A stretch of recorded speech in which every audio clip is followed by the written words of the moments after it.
New tonight, we're looking into an investigation against a former Boardman school teacher. It started over the summer. An investigation into accused inappropriate behavior. We're talking verbal and physical. He is now the president of the South Range School Board. His name is Corey Yoakum, and the investigation had to do with comments he supposedly made to special needs students.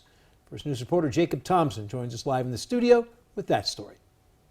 Corey Yoakum's teaching license was revoked in 2018 because of 5 accusations against him. Now he's got to wait to apply to get it back. Last summer, Corey Yoakum was questioned by the Ohio Department of Education. Each accusation stems from the 2015-2016 school year. The first one states, that school year, Yoakum made 2 students stand for an extended period of time. He made them run up and down stairs, and jump on a trampoline as punishment for in-class behavior. Yoakum said he would do this to help students who fell asleep or were losing focus. He claimed he did not have students stand for over an hour. The second charge was in April of 2016. Yoakum is accused of squeezing the neck and shoulder area of a student, causing the student to fall to the ground. It was described by one student as, quote, Vulcan death grip. Yoakum admits he grabbed the student as part of a therapeutic calming method. He says he does not remember the student falling to the ground.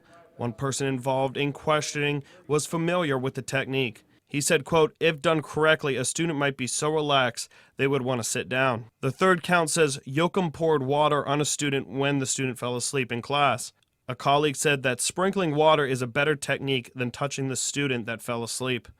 They go on to say, quote, sometimes if you wake a student that's asleep, you could be hit, you could be bit. Furniture couldn't be thrown by startling the student. Count 4 says Yoakum made offensive, racial, and sexually charged comments to staff and student helpers. For many of these cases, people defending Yoakum said a lot of it was taken out of context. Lastly, Count 5 says Yoakum sent a text to a coworker trying to influence an interview with Child Services. In the report, the coworker did not know the name for the deep pressure therapeutic technique and asked Yoakum for the name. Yoakum was stripped of his teaching license. He is still allowed to serve as school board president of South Range School District.